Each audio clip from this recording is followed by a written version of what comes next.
Willie D Live. What's up, family? Let's talk about an uncivilized mutt. So we got people out here investigating, or allegedly investigating Nolan Wells' death, right? They're trying to determine whether it was an accidental drowning or something more nefarious, like somebody actually killed him, or maybe he had an accident, right? They're trying to determine that, they say, right? Speculation running rampant, right? Well, we got one guy who's decided that he has a different theory that has been shared so far, right? There's a guy on, what is it, IG, or I believe it was IG. He calls himself Matt Penix. He said that this was get back for Austin, talking about Austin Metcalf, who was killed by Karmelo Anthony in 2025 at a track meet in Texas. He said this was get back. Now, this is who they say this guy is. This is what he looks like. They say this is Matt Penix. If this is Matt Penix, I find it interesting that this guy has these gold teeth in his mouth, something that was co-opted from black folks, right? This is part of black culture, right? Interesting. Uh, but let me pivot for a moment, fam, because you got these type of ignorant people all throughout America. Somehow they know how to hold an entire race of people accountable when one black person is accused of something.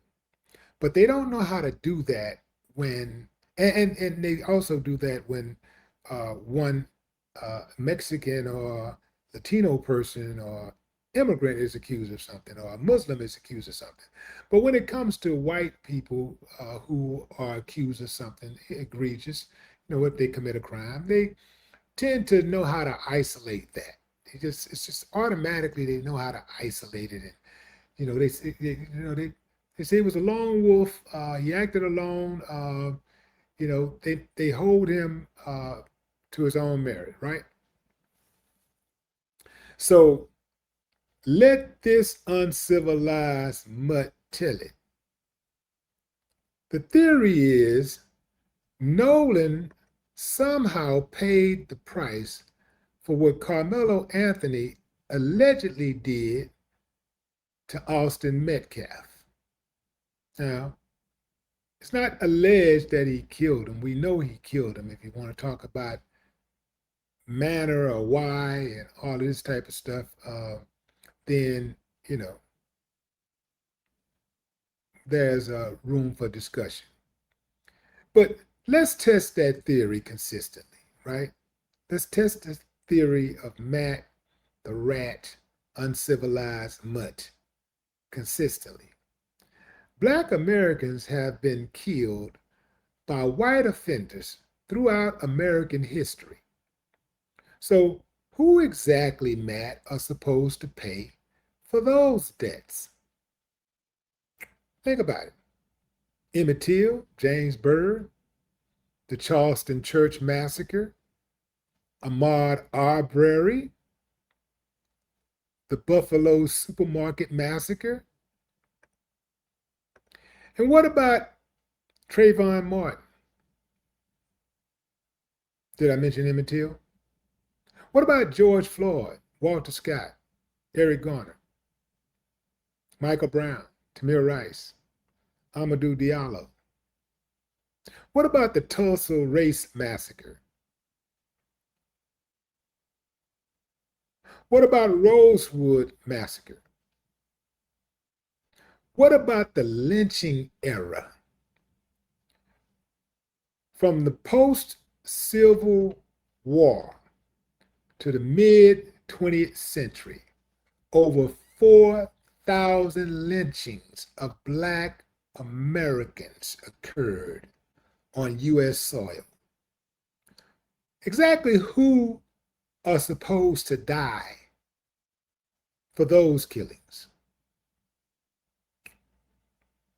Matt, you want to volunteer since that's your logic? If one person over here kills somebody, one person of a particular race kills somebody, then some person of that same race needs to be killed arbitrarily. Somebody got to die from that race. Is that the game you really want to play? Or again, is that one of those type of games where you invent and you change the rules as you go? You move the goalpost. Because I want to know, with all of those killings, and it's so many, all of those killings of Black people by white people, at the hands of white people, it's documented. This is not guessing. These are documented. I'm not even talking about the mysterious cases of Black people who have been popping up dead over the last few centuries. I'm not even talking about that. I'm not even talking about the mysterious deaths. I'm talking about the ones where we know white people killed people. We know who did it. Did random white people suddenly become responsible for those killers? Of course not. Because guilt, you fool, is not inherited through skin color, you super dummy. Nolan had nothing to do with Karmelo Anthony. Austin Metcalf had nothing to do with Nolan Wells. If you believe an unrelated Black person should suffer because another Black person committed a crime,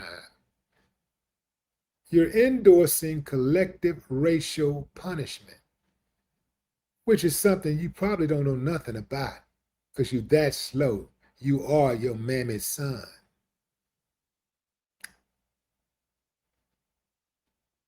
What I want to know is, okay, let's just say that's the rules.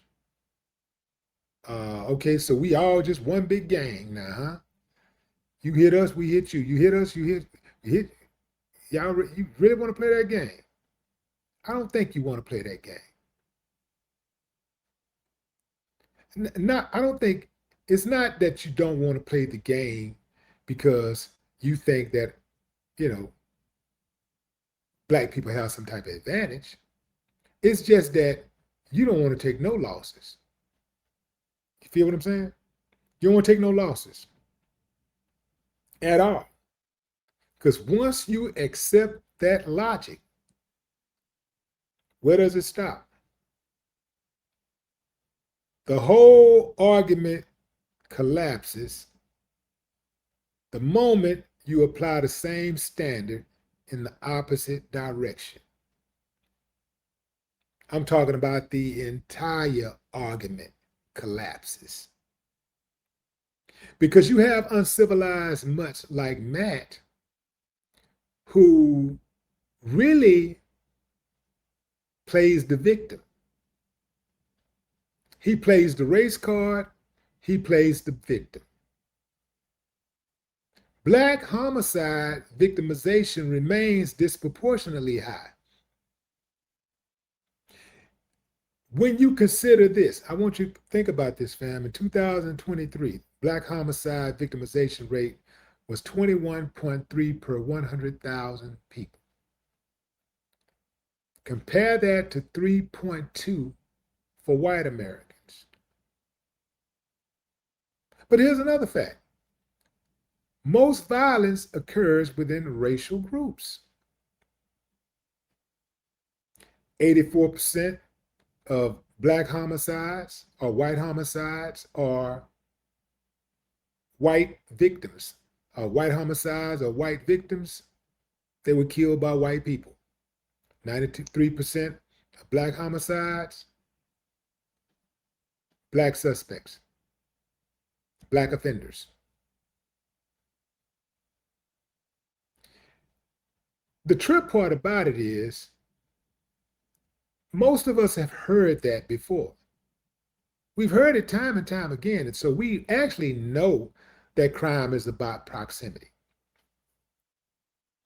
We don't even have to look at statistics. We don't need to go read no book. We don't need a statistician to tell us all of this stuff. We already know that. Common sense would tell you that, because normally when you hear about a white person getting killed on the news, it's a white person who killed him. Normally when you hear about a black person getting killed on the news, it's a black person who killed him. Normally when you hear about a Latino being killed, it's a Latino person who killed him. Because crime is about proximity.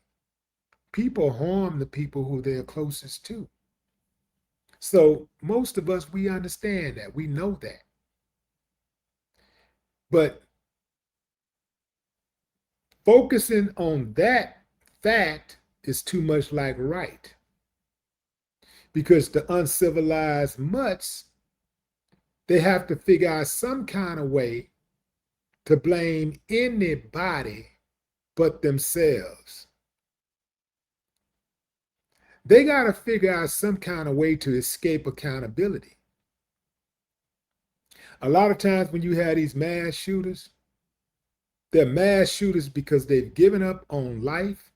They've given up on life because they can't do what the average person does every single day. The average, millions of people do. Old people, young people, I'm talking about kids, handicapped people, special needs people. And that's get up every damn day. Get up, get out and go get something. Even the babies, the youngsters got to get up and get dressed to go to pre-K. They got to go to middle school, elementary. They get up every day and go do it. They got to get up to go practice. But see, the uncivilized mutts, they've given up. And so what they do is they try to they place this misplaced anger on people who they more than likely have no type of connection to. Because it's easier for them to buy the narrative, to buy into the old narrative that is us versus them, as opposed to me versus me. I did this to myself. It's easier to blame somebody else than to take full accountability. These uncivilized mutts have given up on life. They can't hack it no more. They can't go to work like the average person can and work for somebody and take orders from somebody. They can't do it. And they also ain't savvy enough to just start their own company. They ain't savvy enough to run their own business. So in their mind, you know what? I just rather die or go to jail and get 3 hots and a cot and sit on my ass all day. That's the game, because that's easier for them.